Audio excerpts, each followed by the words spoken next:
Stoic philosophy teaches us that we must distinguish between two kinds of things in life: those we can control and those we can't.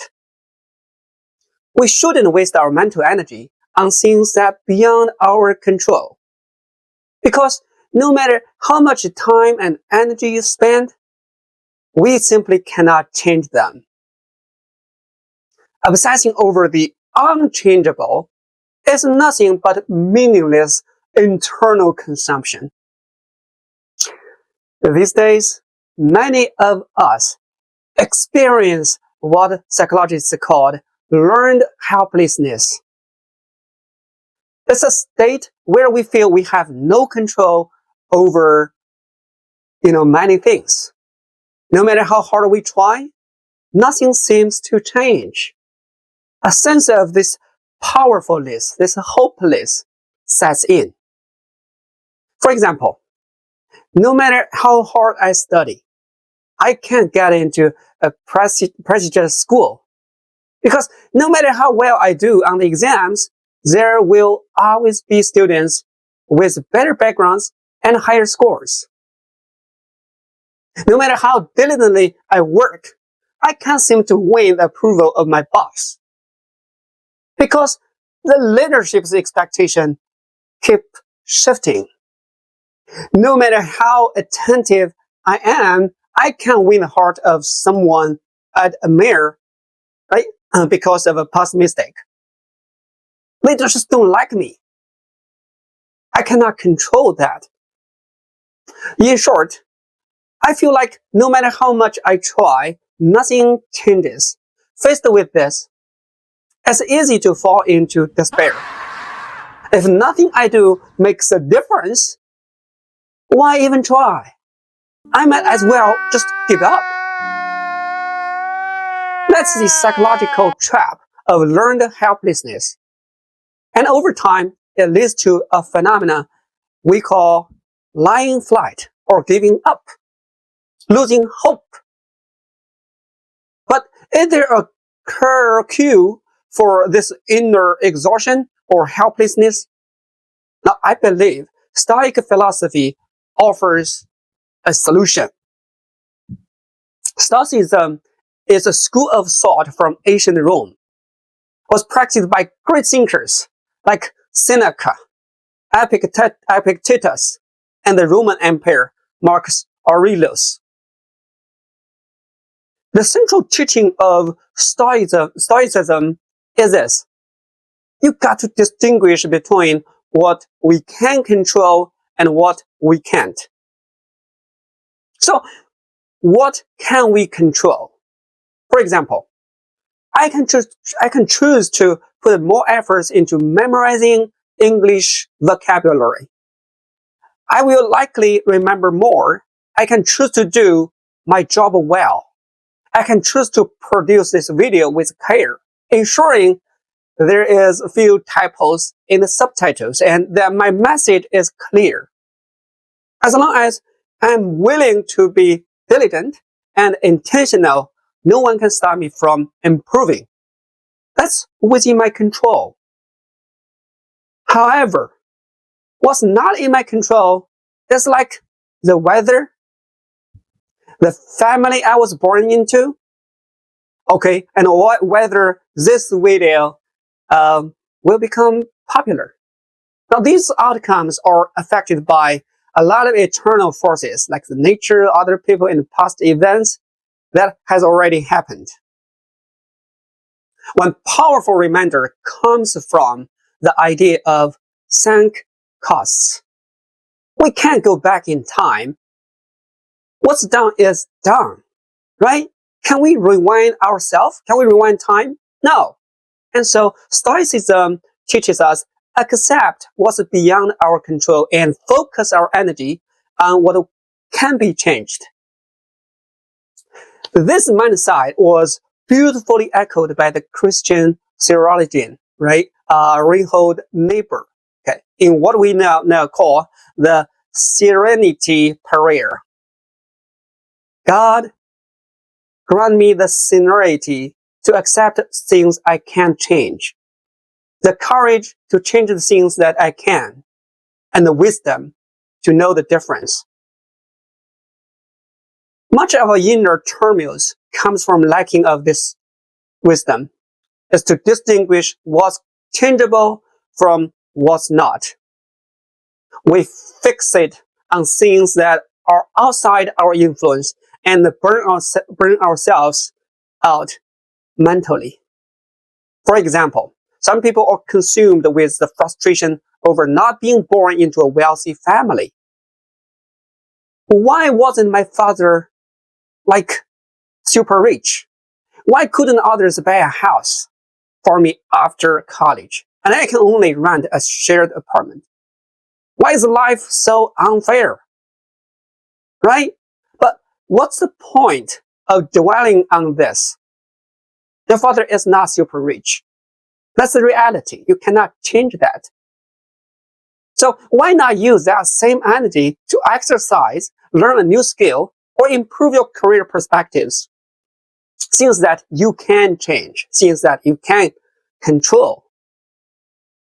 There are some things in life that are simply our, factory settings. What the philosopher Martin Heidegger called our Thrownness. Right? So we didn't choose our birthplace, our parents, our height, our IQ, our skin color, or our nationality. These are our life's givens. What we can choose is how we respond. Spinoza, the Dutch philosopher, once said, "Freedom is the recognition of necessity." Think about that. This quote may sound paradoxical, but within the context of Stoicism, it makes perfect sense. We can't change necessity, but by recognizing and accepting it, we gain inner freedom and peace. Isn't it?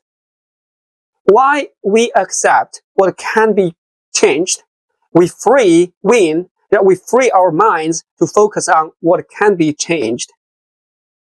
Any sort of spend on unchangeable as simply a waste. Let me give you a practical example. Right? Suppose you lost your phone right before a dinner party. Please, no, right? No, Instead of enjoying the time with friends, family, you spend the whole evening just replaying the moments. Oh, how did I lost it? Wow, showing all these frustrations to everyone around you. But the fact is what? The phone is already lost.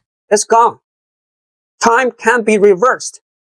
Why not let it go and enjoy a good time with friends and families? Stop it. Get some help. Like my own experience, a friend once asked me how I deal with anxiety of the unpredictable views in the self-media, this world, in this social media world. Sometimes I spend weeks, doing a lot of research, writing, filming, and editing a video that's just burning me up. And I believe that it's good. It's going to be such a great work, right? I think. But, once I publish it, the outcome comes, right? So what if I just picked up just very disappointing, right? So I would just regret. If only I did this. If only I did that, right? But none of these helps. The video is already published. I can't change it. So my answer is simple. Move on to the next one.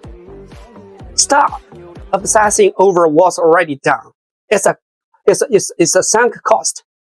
It's already gone. Instead, we got to focus our attention on the next project. Too many people remain stuck, not just in media, these projects and so on, but in the past relationships. If only I hadn't said those things, we'll still be together, right? But unless you take meaningful steps to reconnect, it's over. You cannot undo it. Life moves on, my friend, so should you.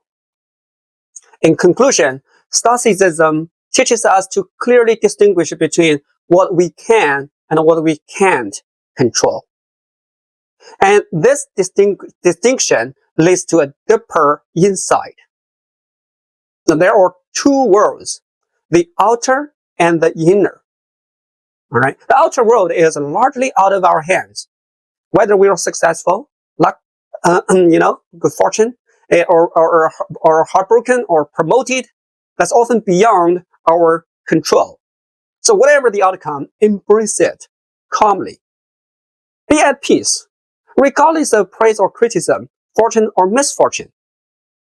What we can truly control is our inner world, our thoughts, our attitude, and our decisions, our values. When something unfortunate happens in the external world, we might feel pain, regret, or frustrated. But Stoicism teaches us that while the eternal events are not within our control, our responses to them is, absolutely they are. Just accept them. Well, let's say, right? Someone insults you or criticizes your work. You cannot control their behavior. But what we can control is how we interpret and respond to it.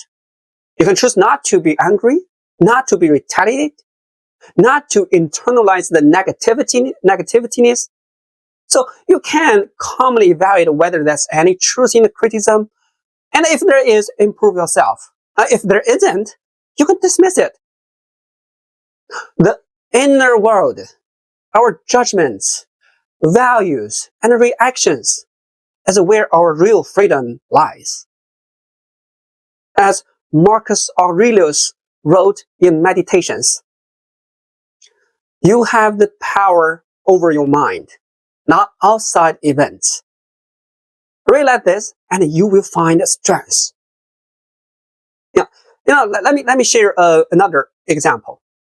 There was a time when I worked hard on a video project, putting all my heart, and so right in the script, in the visuals and editing, I believed it would be resonated with the people, with my audience. But when I released it, after I released it, right, the view count was very low. I was disappointed. The feedback is minimal. No, I just feel very disappointed. I thought maybe I should have picked a different topic. Maybe I should have changed the thumbnail. Maybe I just, a lot of these thoughts. My mind just spiraled with regrets and self-doubts. But when I realized that I cannot control how my audience reacts. I can't control the YouTube algorithms. What I can control is my own effort, my creativity, and my persistence. So I shifted my energy into the next project, doing what I love, learning from the past, and improving for the future. This is the essence of Stoicism. Accept what you cannot change. Change what you can. And most importantly, learn to tell the difference between these two. Can you tell the difference? When we live in this way, we free ourselves from endless worry and emotional exhaustion. We stop wasting mental energy on things that are beyond our reach and starting building our lives on solid ground. Our values, the principles we follow, and our inner peace. Right? As this prayer beautifully put, yes? God grant me the serenity to accept the things I cannot control, the courage to change the things I can, and the wisdom to know their difference. In a world full of uncertainties, this is our anchor. So today, if you feel overwhelmed, powerless, or stuck, take a moment. Reflect on what's truly in your control. Let go of what's not, what's beyond your control. And redirect your energy to what you can shape, your actions, your growth, and your mindset. This is how we take back our power. Nice. If this message resonated with you, don't forget to like, subscribe, and leave a comment, sharing your thoughts. What's the one thing that you have been worrying about lately that might be outside your control? Let's talk about it in the comments. Until next time, stay calm, stay strong, and take care of your inner world.